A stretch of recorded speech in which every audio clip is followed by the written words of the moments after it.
और आपको बताएं कि फैसलाबाद की इंसदादी दहशतगर्दी अदालत ने 9 मई के मुकदमात का फैसला सुना दिया है। अदालत ने 108 मुल्जिमान को सजाएं सुना दी हैं। उमर अयूब, शिबली फराज, जरताज गुल और साहिबजादा हामिद रजा समेत 108 मुल्जिमान को 10 साल कैद की सजा सुना दी गई है। शेख रशीद के भतीजे शेख राशिद शफीक और रुकने पंजाब असम्बली जुनेद अफजल शाही को भी सजाएं सुनाई गई। अदालत ने फवाद चौधरी, जैन कुरैशी और ख्याल कास्तरों को मुकदमात से बरी कर दिया।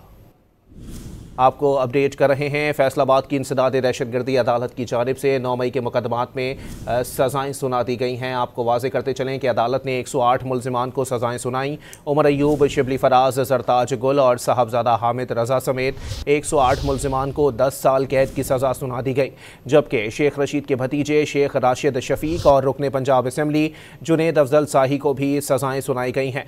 अदालत ने फवाद चौधरी, जैन कुरैशी और ख्याल कास्तरों को मुकदमात से बरी कर दिया है। फैसलाबाद की इंसदादी दहशतगर्दी अदालत ने 9 मई मुकदमात के 2 मुकदमात में फैसला सुनाते हुए उमर अयूब और शिबली फराज समेत 167 मुल्जिमान को सजाएं सुना दी। इंसदादी दहशतगर्दी की खुसूसी अदालत ने 9 मई के 2 मुकदमात का फैसला सुनाया। इस मौके पर अदालत के अंदर और बाहर सिक्योरिटी के भी इंतहाई सख्त इंतजाम किए गए थे।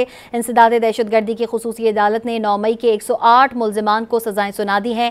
अदालत ने हसास इदारे पर हमला केस में 185 में से 108 मुल्जिमान को सजा सुनाई, जबकि दीगर को बरी कर दिया गया है। गुलाम मोहम्मदाबाद में दर्ज 9 मई के मुकदमे में 66 मुल्जिमान में से 8 मुल्जिमान को बरी कर दिया, जबकि 58 मुल्जिमान को 10-10 साल कैद की सजा सुनाई गई है। अदालत ने 2 मुकदमात में 166 मुल्जिमान को 10 साल कैद की सजा सुनाई है। अदालत ने उमर अयूब, शिबली फराज और जरताज गुल को 10 साल कैद की सजा सुनाई।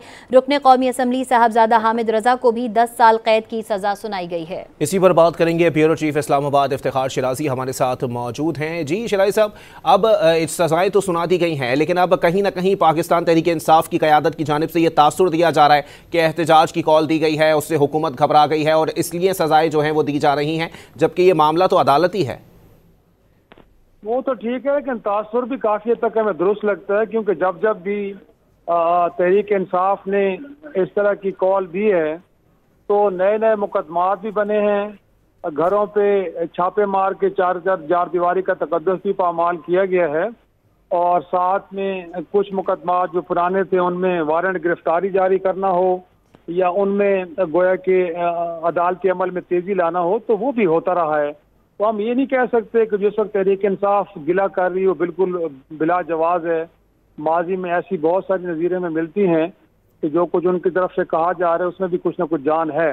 लेकिन बिल्कुल आप ठीक करें, दूसरी जानिब सुप्रीम कोर्ट के वाज़ेह अहकामात थे। जब फौजी अदालतों से मुताल्लिक केस का फैसला सुनाया गया तो उस वक्त गोया के लोअर कोर्ट से ये कहा गया कि 4 माह का वक्त है और उस 4 माह के अंदर इन मुकदमात को ख़त्म किया जाए, क्योंकि जो गिरफ्तार लोग हैं उनका ये भी गिला है कि फेयर ट्रायल नहीं हो रहा, और अगर वो इन मुकदमात में बरी होते हैं तो वो 2 साल से जेलों में अगर पड़े हैं तो ये उनके साथ बहुत बड़ी ज्यादती है। तो अब ये लोअर कोर्ट यकीनी तौर पर इंसदादी दहशतगर्दी की अदालतें इसी बुनियाद पे इन फैसलों को निपटा रही हैं। जैसे मैंने आपको पहले बताया है कि अगस्त के महीने में गोया कि मुद्दत ख़त्म हो रही है और मिड ऑफ अगस्त से पहले पहले 4 माह की जो डेडलाइन है वो ख़त्म हो रही है। तो लिहाजा जो लोअर कोर्ट्स हैं, दहशतगर्दी की अदालतें, वो बुनियादी तौर पे सुप्रीम कोर्ट के फैसले की कंप्लायंस कर रही हैं, उनकी तामील कर रही हैं उसकी।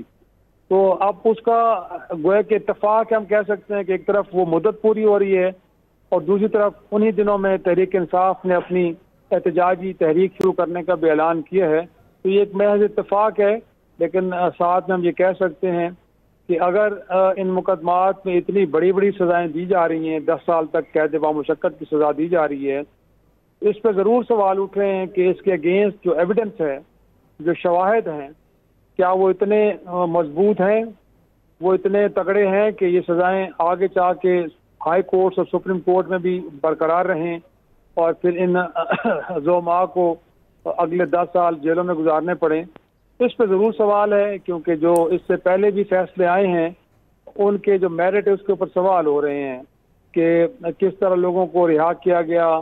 वो लोग के शायद जिनका बयानिया बड़ा सॉफ्ट रहा है, जिसमें शाह मोहम्मद कुरैशी साहब को पिछला जो फैसले हैं उसमें उनको बरी किया गया। अब उनके साहबजादे जैन कुरैशी को भी बरी किया गया है, जिनके बारे में कहा जाता है कि शायद 26वीं यानी तरमीम में उन्होंने उस वक्त की जो हुकूमती तरमीम थी उसमें उस पर अपना वोट डाला। फवाद चौधरी साहब के बारे में यही कहा जा रहा है कि वो शायद तहरीक इंसाफ के बयानिए से अलग हो गए थे, तो उनको भी सजा नहीं दी गई, आज उनको भी बरी कर दिया गया है। और इसके मुकाबले में कुछ ऐसे सियासी ज़ोमा हैं कि जो शायद वो 9 मई के दिन घरों से बाहर भी नहीं निकले, लेकिन उनके नाम भी FIR में डाले गए और आज उनको सजाएं भी हो रही हैं। तो जाहिर सी बात है, इसको लेकर हम कह सकते हैं कि जो एविडेंस का मेरिट है उसको डिस्कस डिबेट किया जाएगा, लेकिन ये कह देना कि सिर्फ इस बुनियाद पे ये फैसले आ रहे हैं कि शायद तहरीक इंसाफ की एहतजाजी मुहिम को नाकाम बनाना हो, तो उसके लिए तो और भी हुकूमत के पास ज़राए मौजूद हैं। इससे पहले 3-4 बार जो कोशिशें हुई हैं उसमें तो आपने याद होगा कि यहाँ तक कि सड़कें खोद दी गई, खंदकें बना दी गई, पूरे मुल्क के अंदर हमें हर तरफ कंटेनर नजर आए, मोबाइल सर्विस तक मुअत्तल कर दी गई।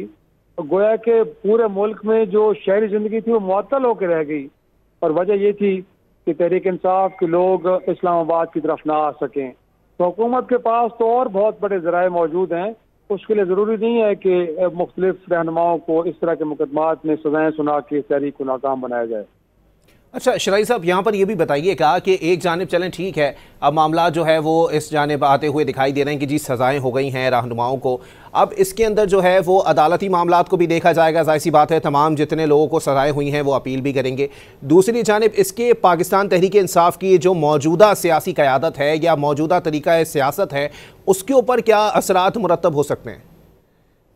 देखें, उनका जो तर्ज सियासत है उसके ऊपर तो हम पहले ही उनके कारकुन बड़ा मातम कर रहे हैं। गोया कि उनके मुखालफीन जो हुकूमत में बैठे लोग हैं, जब आप उनके साथ बंद कमरों में बात करें तो वो ये कहते हैं कि मुल्क की तारीख की मजबूत तरीन अपोजिशन है ये, जिनके 80 से ज़्यादा अरकान कौमी असम्बली में हैं, जो गोया कि अब तक तो सेनेट के अंदर सबसे बड़ी जमात के तौर पर जानी जा रही थी, एक भरपूर मजबूत अपोजिशन के तौर पे वहाँ मौजूद थी। उनके साथ कुछ और जमातें भी बैठी हैं, जिसका महमूद खान अचकजई हैं, मौलाना फजल रहमान साहब अपोजिशन बेंचों पे बैठे हैं।